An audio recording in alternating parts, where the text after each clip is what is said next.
Hello, hello again. Welcome back to the Today Counts show. Today, as my guest, we have Cameron Davies. Cameron is the CEO of Cruising Kitchens.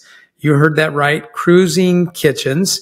You will find more information in the show notes if you'd like to check out his website. It's incredible, absolutely incredible. He's also the CEO of Davies Entertainment. Davies Entertainment. I thoroughly enjoyed getting to know Cameron a little bit better through this podcast. A very colorful, passionate individual.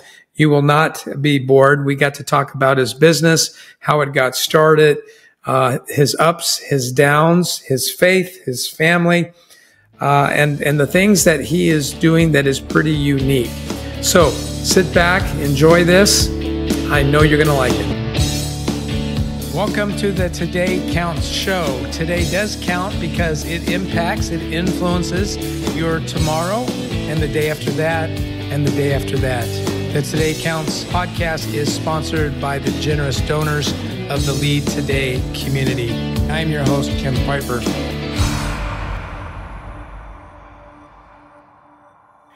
Hey, Cameron, welcome so much to the Today Counts show. You're a hard guy to track down, but that's because you're super busy. So welcome. Thanks. Thanks for having me. It's an honor. I know we've been trying to connect for some time now, but look forward to doing this for a long time. Yeah, great. So you have a big story to tell, and I can't wait for my listeners and my watchers to hear this. But if I get this right, you are the CEO of Cruising Kitchens and also Davies Entertainment.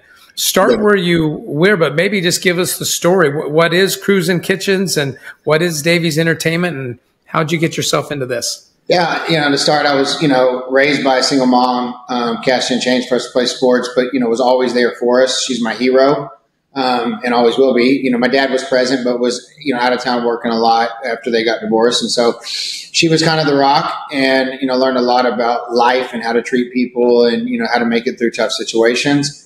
We were broke 12 years ago when we found out we were pregnant with my beautiful daughter, Kennedy, and couldn't even pay our $900 a month apartment. And so, it was humbling when I had to go to my wife's dad and, ask him for that rent money. And it was then that my wife said, we really got to figure this out. It wasn't for lack of effort. It was just, I was building cars for NFL athletes. They were in the league, out of the league. And I was young and not the best businessman, but, I'm able to take defeat and learn from it. So I started a food park called the Boardwalk on Bulverde, which was the first food park in San Antonio. It got worldwide recognition. Then we started building food trucks, and I told everybody one day I'll build more custom food trucks than anybody in the world, and we do that now. And then obviously through the success of that, we were asked to be on a TV show in 2015 on Discovery Channel called Blue Collar Backers. Although it wasn't truly, it was kind of a scripted show. We showed really well, but I said if I ever did TV again, I would do it myself, and there goes Davies Entertainment. I started my favorite, I used to fight a lot when I was young, not the most, in governed situations, but I've always been a huge fan of boxing, so I started bringing boxers in that needed an outlet, needed a place to work, needed a place to get fights, and so brought that in. And then when it was time to do the TV show during the pandemic, I took the opportunity because a lot of production companies were shut down and we were an essential business. So I produced a TV show called Built for Business.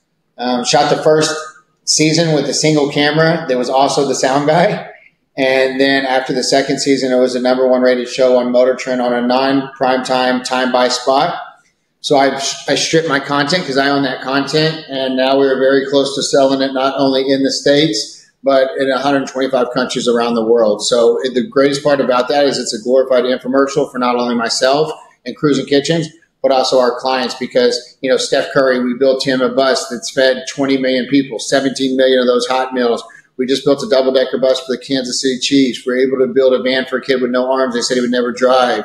We're able to build the first African-American to win a gold medal in wrestling, and we built her mom a $250,000 food truck and donated it to her for, for security and income. And then, one that hits the most of me is a girl, actually Mason Crosby of the Green Bay Packers. His brother Reese and I were in a golf tournament. His wife was dying of ovarian cancer, and we actually built them a huge off-the-grid living facility where she took the last picture of her life in that van. But she was traveling around teaching people, the signs and how to handle ovarian cancer. So look, man, I'm sorry it's kind of long-winded, but that's who we are and what we do. We give away more money than we make a year. It was a blessing, like how I met you through North Rock Church. I think that's been one of the best things that's happened to me as an adult.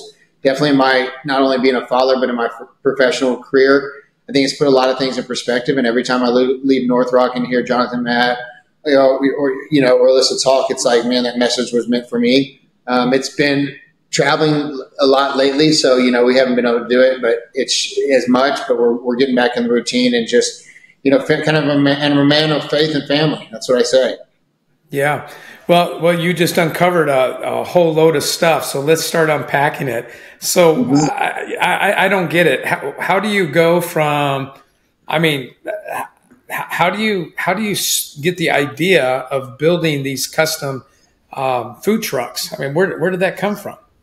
There was a void, and it's pretty crazy. It's a long story. My grandfather's passed the last couple of years. He was a engineer, and he has 72 patents. One of the patents that's actually in my office is the agent that allows our exterior wraps to stick to vehicles. And they live in Austin, and they were part of a program at UT. And they would see these food trucks and like, Cameron, if you can build all this crazy stuff, why can't you build food trucks? And why don't you do a park with it that could house them? And I'm like, well, because I don't have any money.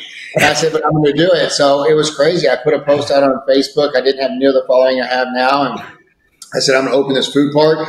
And next thing you know, I had all these food trucks come in and say, hey, look, if you can do it at this time, we'll give you 1 month deposit and the first month rent because we really need a place to operate. I built this food park in about a month, my own hands, digging trenches, all the way down to house the electrical wire that we were finding, scrap. And we were able to do it on a shoestring budget. It ended up being a huge success. We had, nonprofits like, breast cancer and multiple sclerosis and all these foundations that would come in. We do these events and put thousands of people there. And in that process, I saw these trucks and these people trying to operate them, and they weren't to code or to the standard that you would think that a mobile restaurant needed to be. And so that's how we got into building these things. I told people we could build it, and built my first one, Willie Gourmet, and after that, it was off to the races. And our big break was HEB. HEB asked us to build the first disaster relief vehicle outside the one that they had built years ago, and I had to pledge my company. So if I was the default not build it, then I lost Cruising Kitchens, but instead, we built a hell of a unit, and now it feeds millions of people a year. And now we've built 2 of them for them. Yeah, and for those who don't know, HEB is a large a grocery store chain here in, I guess, South Central Texas would be a best way to say it.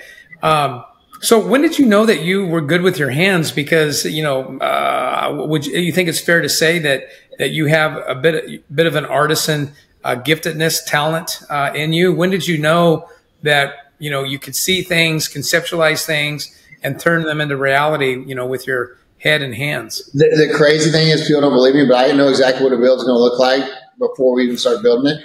And the craziest part about that is I'm not an artist. I can't draw. I can't. I have an interior decor and exterior decor. Like I can design buildings and all the furniture and stuff like that. I can see a project before we do it. And so, I just concepted a snow-capped kitchen. And it's going to be insane, and it's going to go out to Big Sky. But like the Curry ones and the Rock Stars and the Gordon Ramsay Hell on Wheels, I just sketch a little bit of it, not a good sketch. I call it a napkin drawing, and I pass it over to Charles, who was brilliant at putting real life renderings together. And so we sit down for hours and design this thing. Like it was really cool. Charles started the first bus he designed was that for Eat, Learn, Play during the pandemic, and so. I first knew that I could do this when I was in high school. I liked custom cars. And so, my stereo system was worth more than my car. My wheels were worth more than my Blazer. I loved to customize things and do stuff like that. And then my father was in the airplane upholstery company, so I would go over there and help kind of design the interiors, packages of these airplanes, and kind of fell in love with the whole manufacturing, part of life, and so started a car customizing company, and then that led into the Cruising Kitchens. Cameron, what's your guess? How many custom food trucks have you manufactured from scratch, or that you have refurbished? Or do you have any idea what your total number is so far? We were trying to put that together the other day, and I think it was about 1,500 to 2,000 unit builds.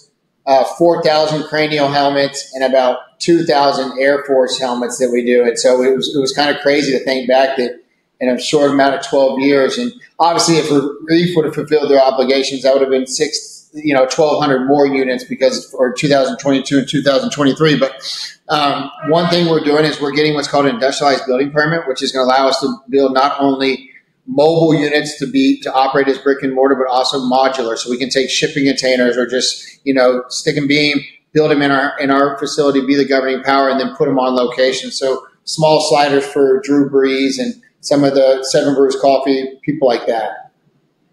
Wow. How did your business become more well known? Was it word of mouth? I mean, you see this thing rolling down the street. They reverse engineer it back to you, or I mean, how did you spread the word?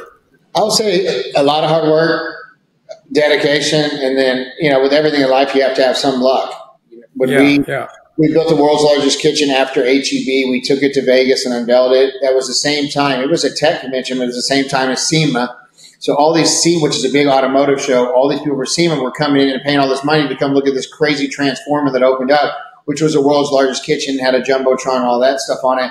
So we got a bunch of recognition. That obviously the TV show didn't hurt. We did one fire truck that we did. We did a mobile nightclub for a client, and then we did one for a restaurant chain. And so through marketing campaigns, through SEO, social media, and then obviously being on Discovery Channel. Once it airs in the United States, it went overseas. And so we got a ton of exposure overseas, but we have the best warranty in the business. And I'm not trying to sound conceited. Most companies have a tail-light warranty. After you pay them all this money, they never talk to you again. We don't. I mean, we take a lot of pride in our warranty. That's why we have so many repeat clients. Yeah. What is your involvement, your personal involvement now with Cruising Kitchens? Right? Are you mostly business development? Are you a visionary? Are you the administrator? I mean, what's the main role that you're playing now? We're a younger group here. And so we do a lot of the things. A lot of us wear multiple hats.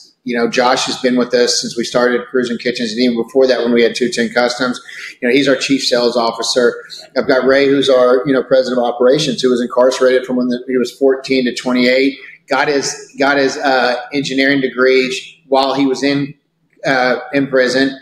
And just, I said, yeah. And so, we wear a lot of hats, but, my day-to-day operational stuff is not only meeting with clients, but helping, the production side of the TV show, obviously, coming up with cool concepts for the clients and then quoting those projects and following through. I like to be hands-on. It was really cool when we did the Kansas City Chiefs because we built that bus in 5 weeks, which should have been 5 months. And so I actually got to get out in the shop and get hands-on. Look, man, I'll tell you straight up, Jim, I'd rather be in the shop getting dirty than up here. But, with the amount of leads that our creative team is bringing in through the lead generation SEO, we spend the majority of our time upstairs now. So let's talk about your standard food truck. Not the Kansas City Chiefs deal, but your standard food truck. I say to you, hey, I got some extra money and I want to build a really cool food truck. What's the price range on something like that? It's so hard. We get that every day. I mean, we can build a trailer that starts off at $75,000 because, they have like this thing, the $30,000 food truck. It has no insulation, no HVAC. We don't do it. We have standards of what we build. So everything we do is sprayed, insulated, OSB, stainless steel, NSF equipment, proper HVAC, generator large enough to power the unit plus 20%. So again, you can get into a trailer starting at $75,000, or you can go all the way up to the world's largest kitchen that we did for San Jose State, which was about $1.5 million. We just built Tesla, which was the largest build we've done to date, and it was going to take 18 months for them to get a permit to build a brick and mortar kitchen. So we developed a modular structure, built 12 shipping containers into a 4,000 square foot kitchen. We designed the entire thing, built it, and installed it in 7 weeks. So obviously Elon's one of our good friends right now because he bought all the infrastructure around Tesla so nobody could set up, or all the land around Tesla so nobody could set up infrastructure because he wants the money to feed the people. And now we're adding 6 more to that. And so, the name Cruising Kitchens makes you think that we just build mobile assets, but now it's modular. Right. And even, we build recording studios. And so that's why the name of the show is Built for Business. And it's just what we build here at Cruising Kitchens. Excellent. Are you talking about the Austin Tulsa place? Yeah. Okay. Yeah, that's great. I think I did hear about that. In fact, I think it was pretty prevalent in the news. What was going up there? Yeah, So that's doesn't like to follow the rules. I mean, obviously, he had to follow the rules when he built the Gigafactory, and if you don't know, that's where they're building the Cybertruck. right. And so, when he started doing some exterior structures, he didn't pull permits. So when you're working out there, there's drones flying around, and it's the city of Austin making sure that he follows the rules. But we ourselves, along with Compass Group, and then an engineering and architectural firm, developed this modular program that allows him to do this and do it out of shipping containers. Just the only guarding thing is you have to be able to take it apart, and we can do that. Yeah. Do you have a developed vision of where you want to take this company, or are you more of a day by day, month by month kind of guy? What are you thinking? No, I have a vision, and you asked me earlier if I had a tattoo on my arm that says family, and I do. Right here it says, without family, I'm nothing. If you look over here, there's a sign I can show you that every time, I think you saw it on the tour, but every time people come to my office, there's a big sign up there that says family, and that's, I remember that. I walk out my balcony, it's the first thing I see when I walk in my office in the morning before I get a workout in. And, it's something that I take a lot of pride in. I'm not going to lie. I built this from nothing, and I want to make sure that everything that we do, everybody feels like they're a piece of it. So I've actually implemented, or not about to implement, a stock option program. I don't know if I just messed up the video doing that, the look of it, but. Oh, you're good. Yeah. Okay, but and so that's what we're doing now. I mean, I want to grow this business, obviously, to where it will change everybody that works for me lives. I brought in a group of people that was going to do this cap raise and help take it to the next level. And to be honest with you, Jim, they just weren't like us. None of their ideas worked, and so we had to regroup in the last couple of weeks and brought our group who's done this forever, that knows more about this business than anybody, and we've started going right back to it. And we got some really cool stuff coming up. We just became a dealer for Aero, which is an electric vehicle, and it's nothing short of amazing. They're empowered by inverters. I can put a 7,000-watt kitchen in the back of them. You think about stadiums, airports, cities, everything. So it's a pretty cool future for us. How many employees do you have working with you now? We, at any given time, through Davies Entertainment, Cruising Kitchens, there's usually about 100 employees. Okay. Yeah, that's quite a different game than, just starting off by yourself and seeing what you can do. 100 people, that's a lot of responsibility. It's a lot of responsibility, and we also pay our employees current. So pay period ends on Wednesday. They get paid on Thursday. So anybody that comes in, they don't have to wait 2 weeks till they get their first paycheck.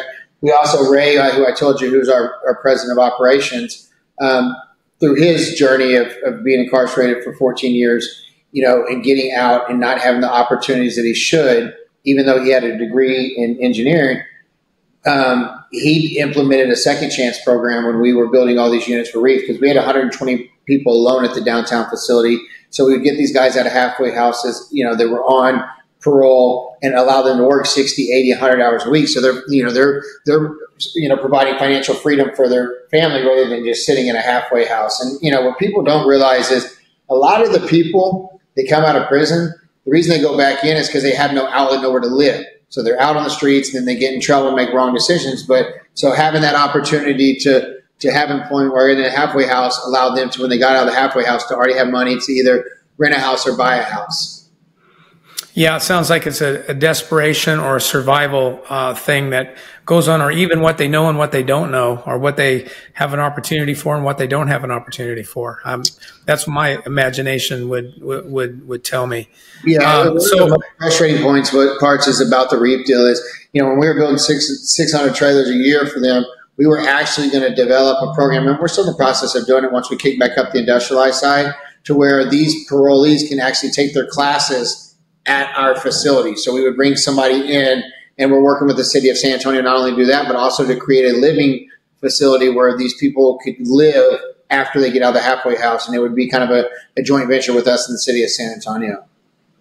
It's great business practice, but it also has a flavor of ministry, it seems like. Yeah, it does. We're a very close group. and you're only as good as your weakest person. And so I mean, dude, I'll tell you straight up, we have probably the most diverse group of people that you've ever seen in a facility. But when we come together and build something special and get to celebrate that's what it's all about. And I every Monday that we have our production meetings, I tell everybody that I love them and that attitudes are contagious, and that we're all one. I may be the face of this, and when I go out in the public, everybody may know who I am.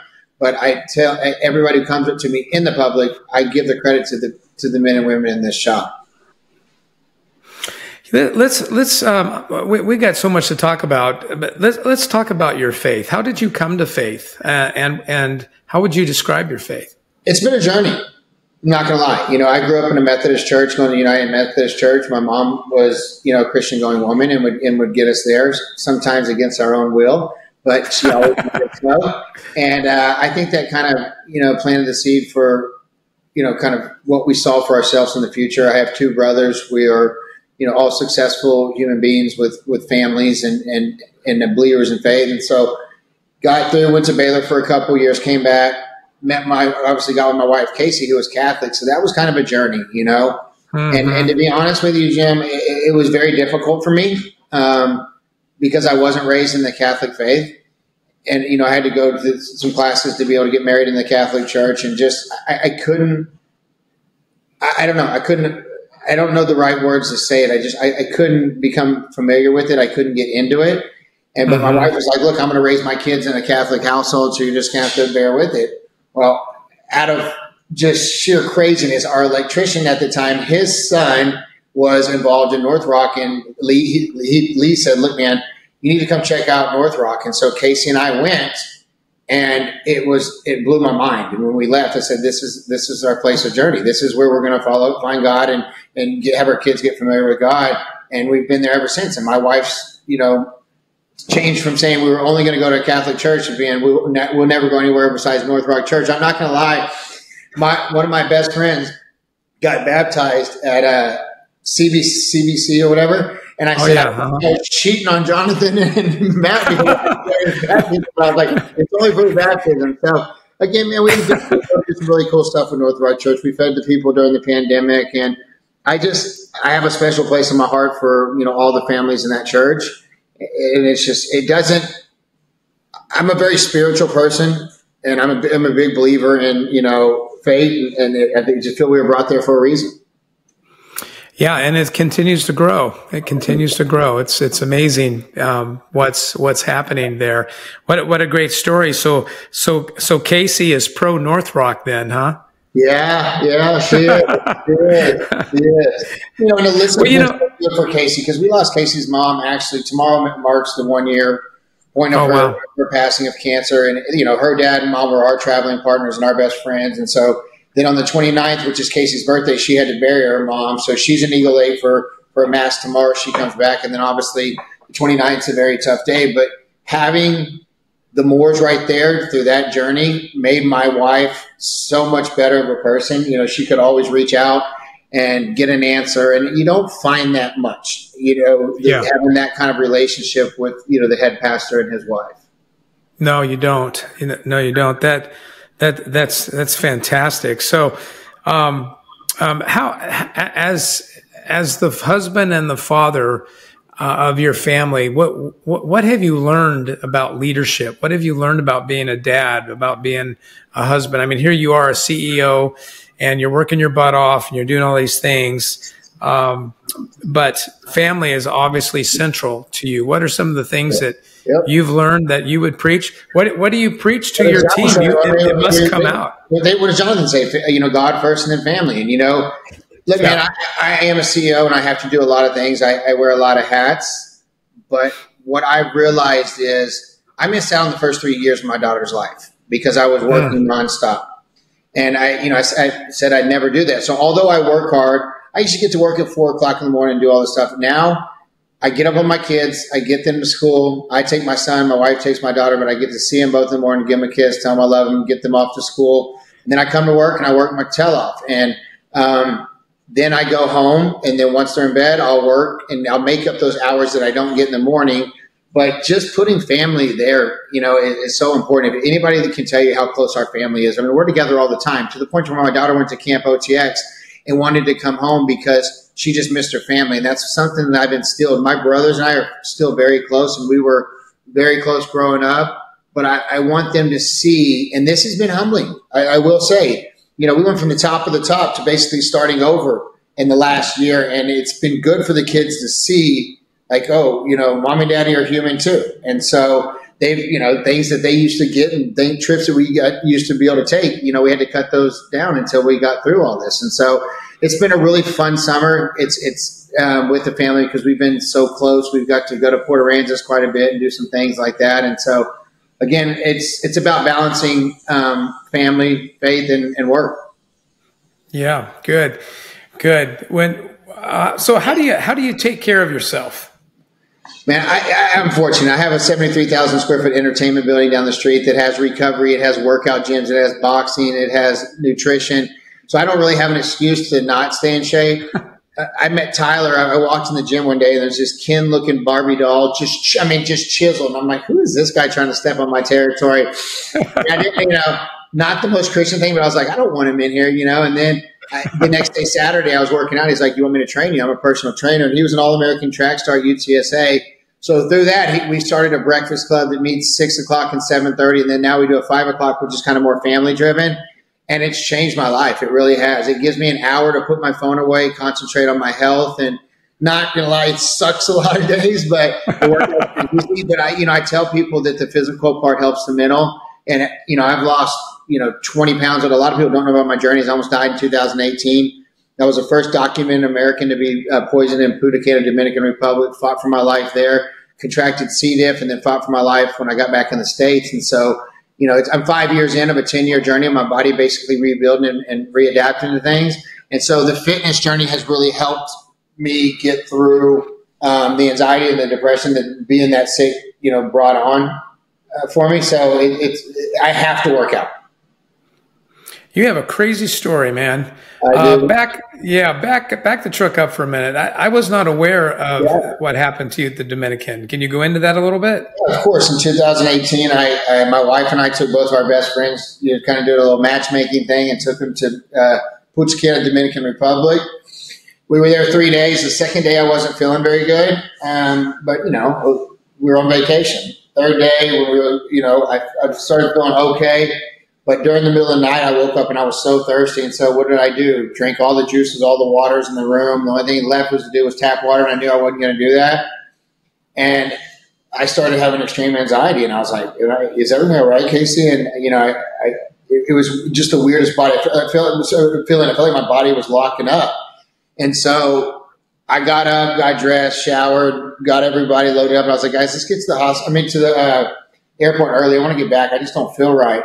And as I was walking with my suitcase, my arms started cramping up, and my arms crossed. I couldn't uncross them, and all of a sudden I went and my face did it. And I looked at my best friend, and I said, am I having a stroke? Am I dying? And he just started crying. And we're in a third world country. Nobody speaks English. Luckily, the friend that Casey took spoke Spanish and was able to communicate with them to the point to where, I had no pulse.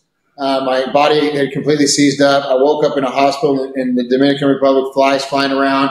The lady said, we need, I think it was like $3,700 on a credit card, or your husband's not going to make it. We got to get up and get him to a room. So I got to a room. I finally came to, and I remember the lady saying, this is going to hurt. I'm just going to let you know that. And she pushed this button in this IV, and it felt like a bull or a horse had kicked me in the stomach. I lost my vision. My vision went out while I was watching TV, and I was just laying there. And then about 30 minutes later, my vision came back. I mean, you can't script this. Then it starts storming. I mean, power everywhere is going out. They won't let my wife leave because it wasn't safe for her to leave. So I spent a couple of days in there. What come to find out what they were doing, Jim, is they were killing the poison in my stomach so I wouldn't come back to the United States, test positive, and they go back and quarantine the resort. And so it was a journey. I got back here, and it's when we were building this facility in 2018. And I mean, I could barely walk up my stairs to do it, but I had to maintain because I had a lot of people that depended on me. So then found out later that I had C. diff. So I fought C. diff with vancomycin for 6 months. It was terrible, the medicine I had to take. Then I finally had to have a stool transplant. And the stool transplant is the only thing that saved my life. And that was at the end of or the beginning of 2019. Wow. How did that originate? Where did it start from? So the only thing that can do what they say that happened to my body is a bad tuna. So they think it was kind of like a Hunger Games where they were trying to poison people. Remember, they got the parrots, the Jimmy Buffett people. But it wasn't until I got back in weeks and weeks of going to the hospital and them just saying, "Oh, you're dehydrated, put an IV in you." I'm like, man, I'm drinking more Pedialyte and water than anybody because you just can't hold anything down. I mean, Yeah. I got to a point where I'd have to go hold my daughter in the middle of the night so I didn't jump out of a window because your body's so beat up. The depression and the anxiety that comes from that is something that I'll probably battle for the rest of my life. But, you know, I'm alive, I'm kicking, and I'm still a father, a husband, and a president of a company that provides opportunity. So I think that everything in life happens for a reason. It's a journey that, you know, I had to go through to kind of understand where I need to be in life. And I feel that God put me on this earth to help people out. Yeah, I don't disagree with that. It seems to me like you're right where God wants you to be. So, all right. So let's talk about leadership and what you've learned and what you're trying to teach and how are you trying to lead, whether it be your family or your businesses. You mentioned on the front end, and I don't think we hit the record button yet. We may have, but you mentioned that you had a large contract and then the contract fell through. And your comment was, something to the extent of you live and learn, and we're having to pivot, we're having to adjust. Talk about that a little bit more. What do you mean by that? So we had a client out of Turkey that we were building. We were supposed to build 600 units a year for. We developed a facility downtown, a 100,000 square foot facility on a city block on Nolan. We were building 75 trailers a month for them. We did 30 Wendy's trailers in 30 days, so they didn't violate their operating agreement with Wendy's. And then after that, they had money issues. They stiffed us for a bunch of money, so we had to lock up trailers. But the thing that hurt the worst is, we had a staff of 120 people. We had to let, a lot of those people go until we get back up and running. And they kept telling us that it was going to come back and things were going to be fine. But look, we were supposed to do $97 million in 2022, and we did 2023, we were supposed to do a little bit more than that. We did 0. And so it almost broke us. We're the only builder that made it through Reef, and that was a client. And, we've had to restructure and take on different duties that we were not used to doing and wear a lot of hats. But it taught us a lot about who we are and the crew that we have. It's a big family. And again, it's been good for my kids to see, that like I said earlier, that mommy and daddy are human. My wife said it perfect a couple of weeks ago. We're starting over. We're just starting over with a ton of infrastructure that we didn't have before. And so I've never been an arrogant person. I've never been a greedy person. I've always given back more than I made. And so my life hasn't changed much outside the fact that it's been a struggle, Like I told you, we pay our people weekly, and there's a lot of people to pay weekly. And so that nut is not easy. We've got an amazing controller who's helping put things together until we get this equity out of our entertainment building, and we're going to take that equity out and go right back to the top. Fantastic. That makes a lot of sense. Would you say that it sounds to me like you're a very trusting person, and what you're learning is that you don't want to change that. But what's that old saying? Trust but verify. Yep. Yep. Yeah, it's funny that our best lessons are learned the hard way. I mean, at least that's how I've learned. Right? It's so true. I mean, you're a businessman yourself. I mean, nothing's ever going to go perfect, and you're not going to bat 1,000. That's what I always tell people. Yeah. And so, it was a heck of an experience, a huge learning curve for me. But a lot of it I can be blamed for. My banker said the other day, if Reef fulfills their obligations, you're the smartest man in the world. Now you just got some egg on your face. You got to wipe it off, and that's the truth of it, But I was also at a point during the pandemic to where I had to make a decision that, hey, I'm not going to go for it. And, because you had to forecast there. So I had to buy 4,000 pieces of stainless steel, 800 roof mount ACs, 500 hot water heaters, 200 fresh and gray water tanks. So I had millions and millions of dollars invested in that project, but the benefits were going to be great. But then when they went bankrupt, now I'm stuck with this inventory. Now, obviously, I'll be able to sell through it because we're going to continue to build. But it's been a crazy one. but going back to it, I do trust people a lot, but. Yeah, I listen for a lot of clues about culture, and whether I'm talking to church leaders or nonprofit leaders or for-profit leaders, and that's really a lot of what I do in coaching and encouraging and training. But so far, there's three words that I've picked up that maybe describe the culture of Cruising Kitchens, but I would love to banter back and forth with you if I could. It's pretty clear that family to you means more than simply blood. Yep. So that seems to be pretty clear that you're trying to spread it. I have a tattoo on my back that says it's related by blood, family by loyalty. And so, and that's one thing that I preach to my guys is loyalty. And so my tattoos on my body tell a story about everything and how I live life. And so, and then there's on all my buildings, there's attitudes that are contagious, things like that. And so again, family is something that again, you said it, you hit it on the head. That's probably the number one. Yeah. And then based upon what you just went through, maybe you already knew this, maybe you didn't, but it sounds like you're also saying that you have a culture of resilience, that there's some people that just stick with it. So crazy you're saying this because I preach family every day and I preach culture every day. That's the two things. I said my goal in all of my business is to create a culture that people want to come to work and they want to bring their families, they want to bring their friends, and they want to show off the space where they get to show off, do their craft. And so family and culture are two that I preach every day. These people trust you, don't they? They would take a bullet for me. Yeah, and that's the thing. I mean, Jim, to a point to where a little too much sometimes. For real, we had some brothers that did some, they made fake checks and stuff like that. And, we had them run it through the second chance program and take advantage of it.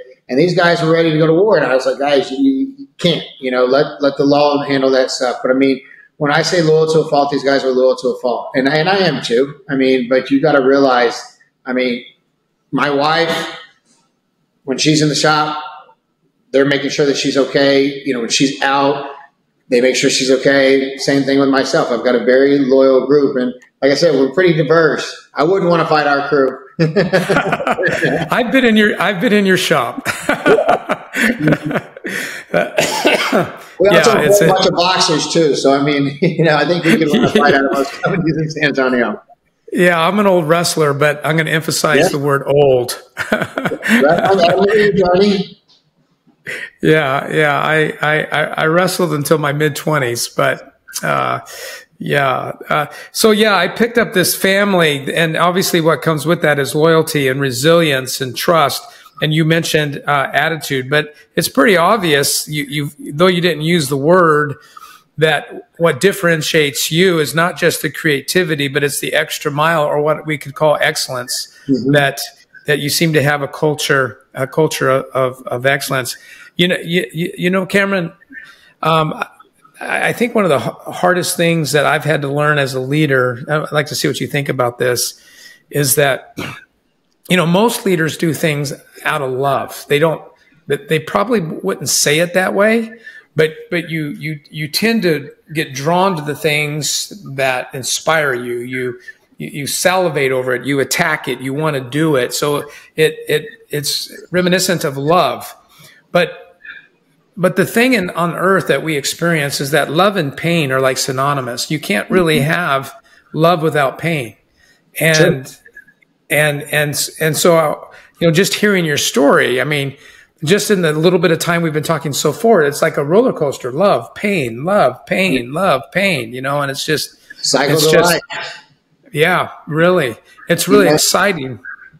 I think without pain, you can't love, and that's one thing. Going back to the love part and the pain part is I'm so close with my crew because this culture that we've created, I feel their pain. If something happens to one of their family members or they have a problem, I feel that pain with them because they're all like my brothers and like my sisters. And so, some people call that a bad thing, but look, man, I'm different. I call it a good thing. I've been able to impact a lot of people's lives. Everybody that's in this facility, I've impacted their life in a positive way somehow. And I'm also not I'm not scared to talk about my faith and my journey. You know, I invite people to church. I talk about being a follower of God. Like I'm not scared to talk about that. You know, you look at Steph Curry; he's the same way. I always tell people, if I could mold the best athlete, family, faith, giving, everything, it would be Steph Curry, and he's not afraid to talk about his faith. Yeah, that is one gifted individual. I mean, anybody who watches basketball and sees the way that guy plays, you just shake your head. It doesn't make any sense in the physical world. What Can I tell you this though? Yeah, he's more off the court than he is on.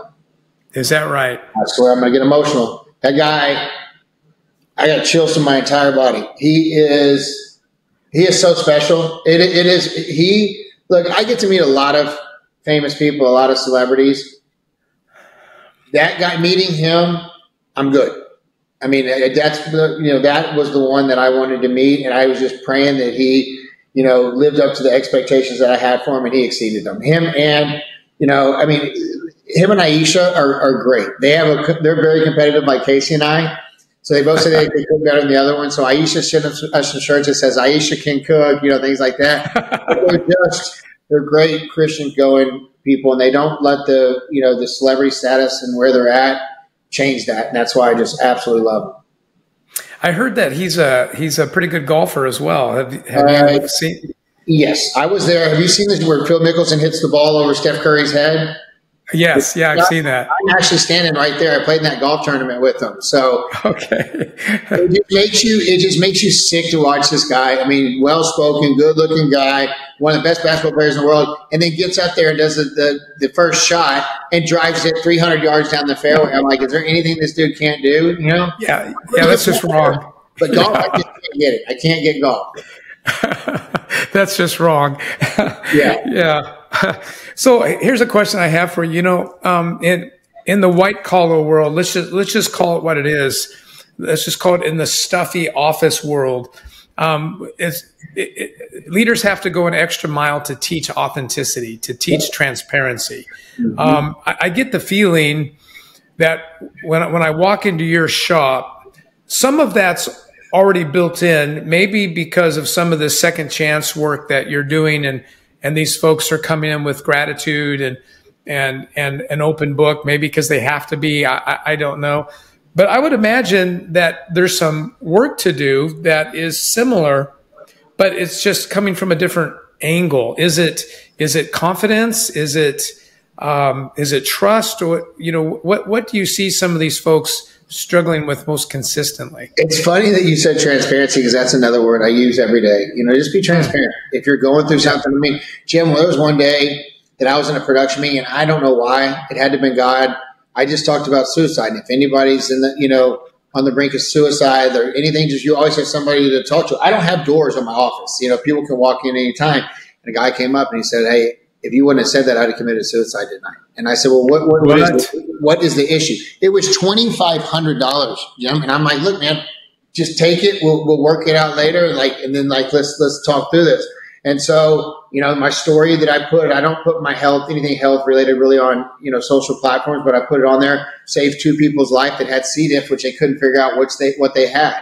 One was being diagnosed with a bunch of pills and saying that she was going through menopause, and another guy was in Boston, or I forget where he was, and he's just losing a ton of weight, couldn't keep anything down. And so, again, man, it's weird how this all works, but I think what my people, it's crazy when I say this, what I think that they struggle with the most is because we're so close, wanting to impress me more than they need to. Does that make sense? It does. It's like, I understand you're great. That's why you're here, because we have the best of the best. But sometimes they want to, do a little bit too much. But I think that's what they would struggle with the most. That's interesting. That almost sounds like they're leapfrogging over themselves, doing it for themselves. I don't know that it's all bad, but that is an interesting. But Ray dialed that down. Ray, who, like I said, I call him Ray and I call him Pops. It's the same person who's president of operations. It's just, I don't know how to explain it, Jim. He's one of these leaders that can lead anybody.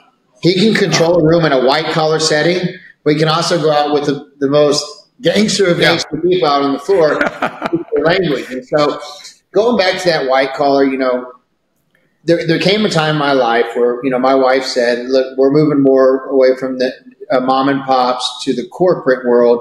What are you thinking about, like, your journey that you said of tattoos? Because I feel tattoos tell somebody's stories, and it says who they are. And I told her, I said, if there's anybody that's in corporate America that doesn't want to build for me because I have ink on me, then I don't want to build for them anyways.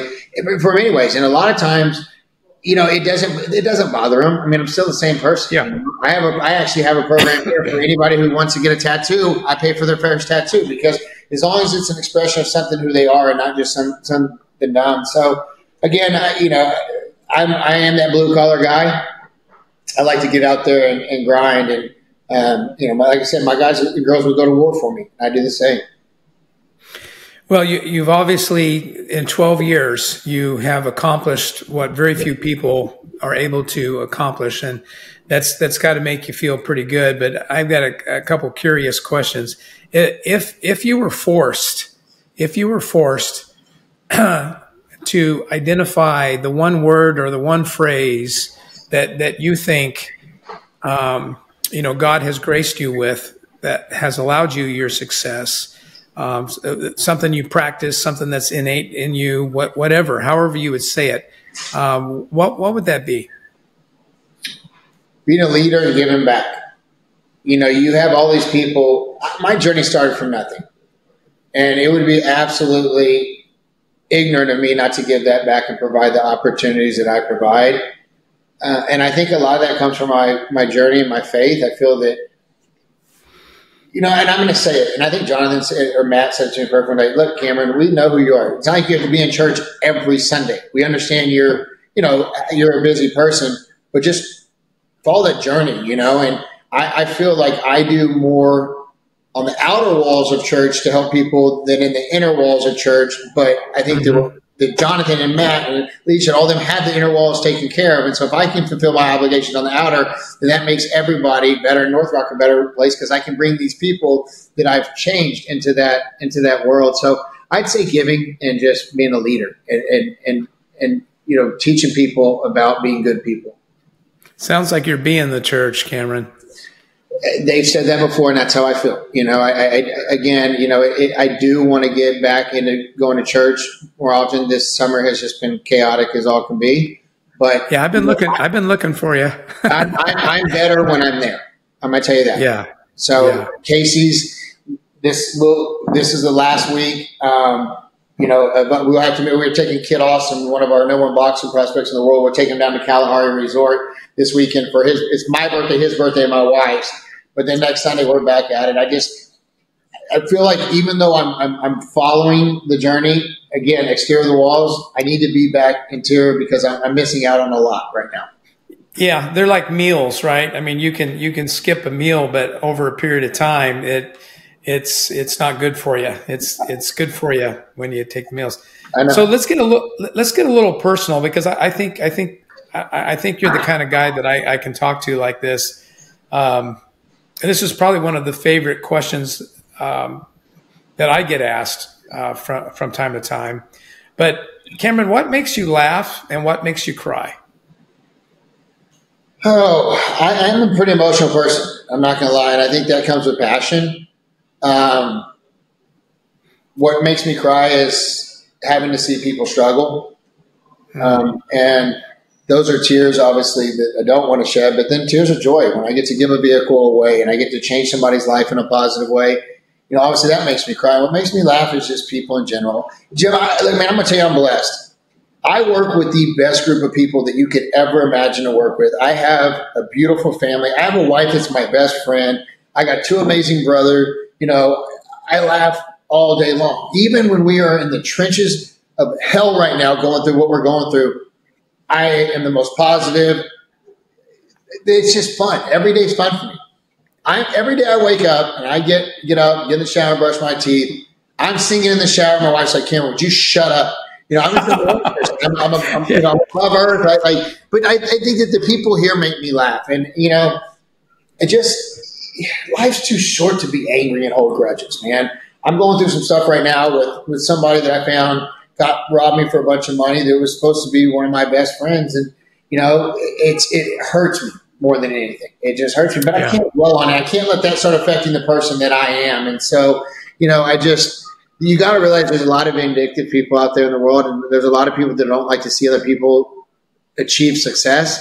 And I root for everybody to be successful, because if you're successful, you're providing for your family and other families, so it's crazy. Well, betrayal is not something easy to overlook. It's an offense against humanity in every way. And I think that's where we resonate with God, right? I mean, that's when things start clicking, when we go, man, there really is darkness and there's light. There's just like we were talking about love and pain. There's two different things. And, it gets lonely at the top, they say. And here you've been working your tail off for a long time. And I've asked you this earlier, but I'd like to ask you it again in a different way. You got a lot of pressure on you, Cameron. Yeah. How are you dealing with that? I mean, who do you get to talk to? Yes, the physical exercise helps the mental. Yes. Definitely. Helps, but it's not. But it's not the whole pie, right? It's not the whole pie. Yeah, my phone. No, so I bet you I have 20 emails, 10 missed calls, and 50 text messages through this call, but that keeps me going, Yeah. But I think that, the person I talk to the most is my wife. And I talk to her every night. But I also have great leaders here that I can talk to every day, whether it's on the entertainment side or the cruising kitchen side. But, there's a saying that pressure busts pipes, but it also builds diamonds. And so I'm best when I'm under pressure. And this is crazy to say, but when we have the crazy deadlines like building Steph Curry's bus in 6 weeks or building Kansas City's bus in 5 weeks, we work better because we're all there and we have fun working together. The selections of music that go on in this shop, I just laugh about it at times. It's pretty comedic. You'll have a Christian song that'll go into a hardcore rap song that'll go into a country music song that'll go into I'm like, who has the radio? And it's usually Cornell. So it's I don't know. So you go from some worship song to Highway to Hell. Yeah, exactly. Yeah. Or sometimes I'm like, guys, you can't. Clients are walking around too short or something like that. But another person that I talk to a lot, obviously Josh, who's our chief sales officer, who's been with us a lot. John, our controller. Phil, one of our main guys. Ray, who's I've told you I've talked a lot about today. And then Jeff. Jeff's my director of operations and head of Davies Entertainment, head of transport of Cruising Kitchens. My kids always say he's my boyfriend because we're always together. But he is somebody that I am very, very close to. He was a boxer and an officer of the law, and when he fought his first fight for me at Alamo Dome, I was walking him out in front of thousands of people, and I said, "You're no longer being an officer of the law. You're going to come work for us." And he's been with us ever since. He's loyal to a fault. He trains my kids. He's an officer of the law still to this day, but just not practicing it full time. He protects us. I feel comfortable around him. But we have conversations that I don't have with a lot of other people. That's really good. That's really good. But going back to transparency, I am very transparent. Definitely with all the upper levels here of where we're at financially and the struggle it is. Casey and I have had to sell all of our rental houses. We've had to sell vehicles that, but look, man, that's a sacrifice you make.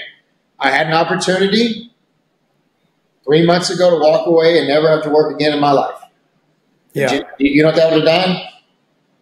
I would have put a leader in here that none of these people wanted to go to war with.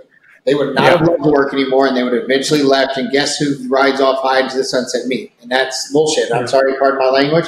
And I couldn't do it. I've got to put systems in place here that are going to benefit everybody before I ever decide to ride off in the sunset. And I can't ride off in the sunset. I'd go crazy not working every day. Yeah. It would be nice to wake up not every day, not having to, stress out. You know what I mean? But that's, again, I always tell people I signed up for this, so I can't make excuses and I can't feel sorry for myself. And we're getting rain. It's your good luck turn, Jim. We're getting rain, right? Are we really? We're getting rain. Yeah. Fantastic. That's fantastic. Hey, Well, we're going to get podcasts every time we need rain now, you know? There you go. There you go. What does your conversations with God sound like? What does that look like?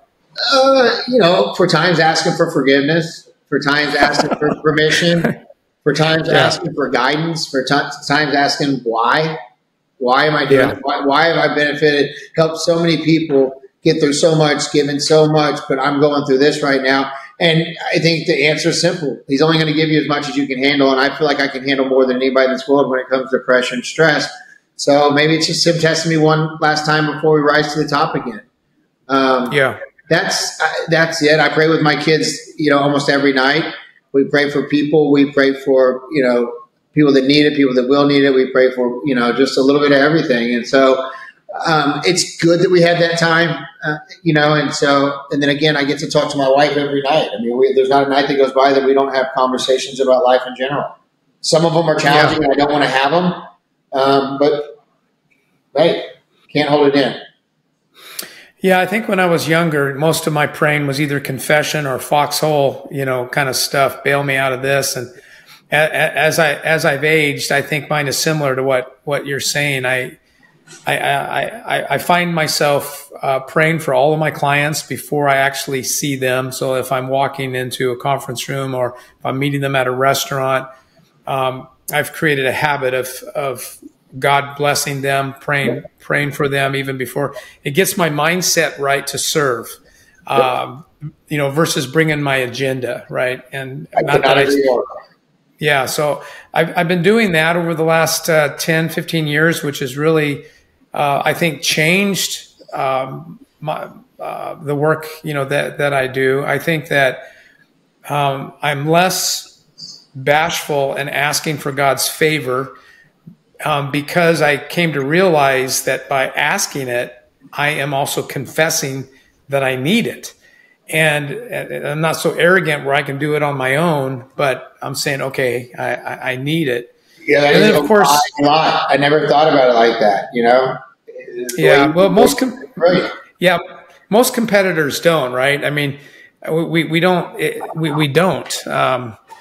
We know we have to put the work in, and then we got to go out and fight or wrestle or do business or whatever it is, you know, that we're going to do. But that's kind of a new one for me. That one, because I've always been kind of a self-sufficient, independent type of person, and you've alluded to it. That comes from your wrestling background. Yeah, I think it does, right? I think it does, and you know, wrestling is first defensive, and then, you know, being a little guy, even going back to high school, you know, you get in a fight. You know, I was raised in Southern California in a community where, for whatever reason, it was just normal. It was stupid, but it was just normal. Kids fought. And what wrestling did for me from a physical, you know, masculine macho perspective is all I knew is I had to get the guy on the ground. If I got him on the ground, then I was going to be okay. Yeah. And that was true. But to your point, you know, you can get that little man syndrome. You can get that chip on your shoulder. You can get that, you know, I'll take care of myself, you know, kind of thing. And that has a way of weaving into your theology, has a way of getting in between, you know, you and God.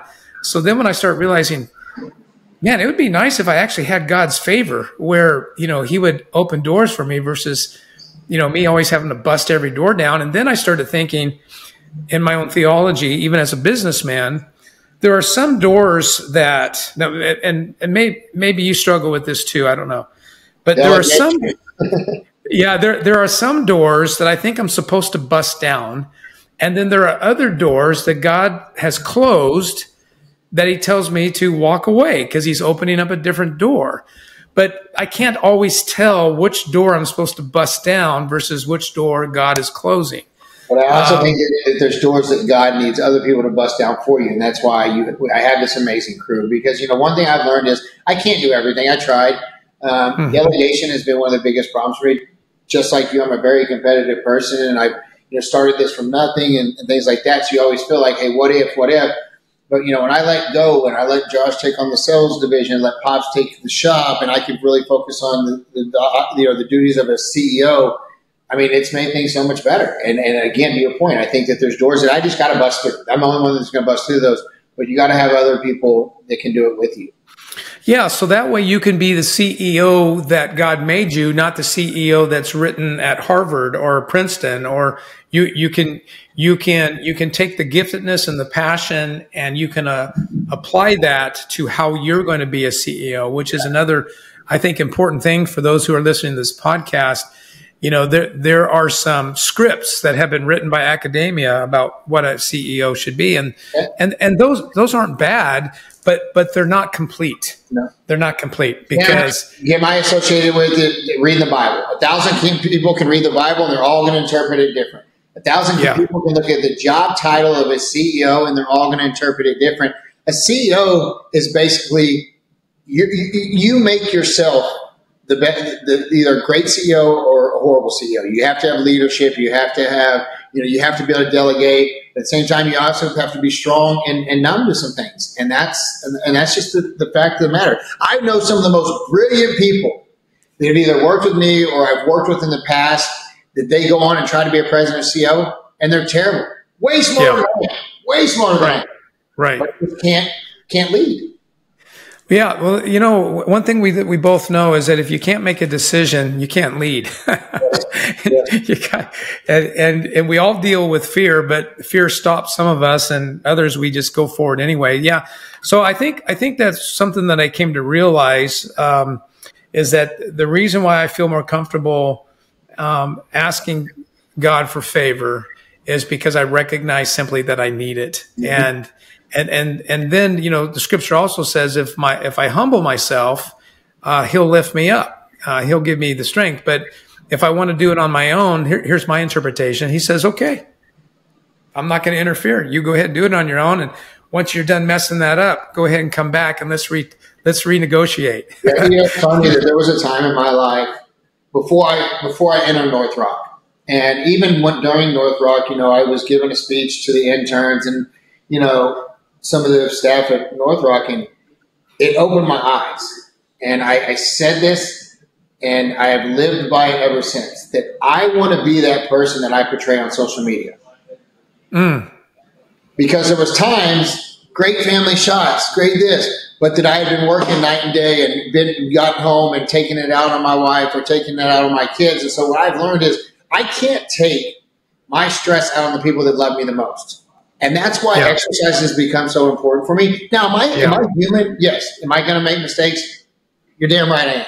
But I had to realize that in order to be the leader I needed to be, one, I had to have faith, and that's why I joined North Rock. But two, is I have to be able to admit when I have faults. And I have to be able to change that, because there was a time, again, the way I was portrayed on social media, people thought I was larger than life, blah, blah, blah, and I wasn't living that life that I was portraying. And so now I do, and I feel comfortable with my social media now.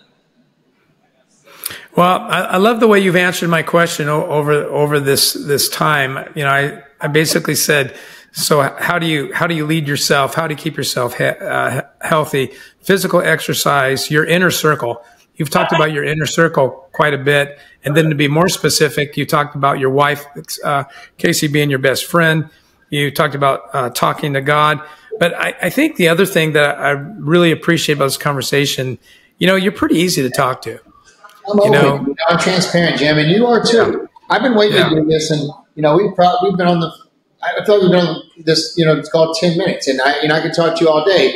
But going back to my wife is my rock, and I'm going to say this: I don't know anybody in the world that has a wife that could be as patient with her husband as she's been with me. Because being an entrepreneur, when I see an opportunity, I go after it, and a lot of times that sacrifices the time away from her and from myself, and so. But I just, again, everything life happens for a reason. I never text people on Sundays unless it's something that that's urgent. And there was a guy, and I was working last Sunday because I had to get some paper to work together for this raise that we're doing for this equity we're pulling out.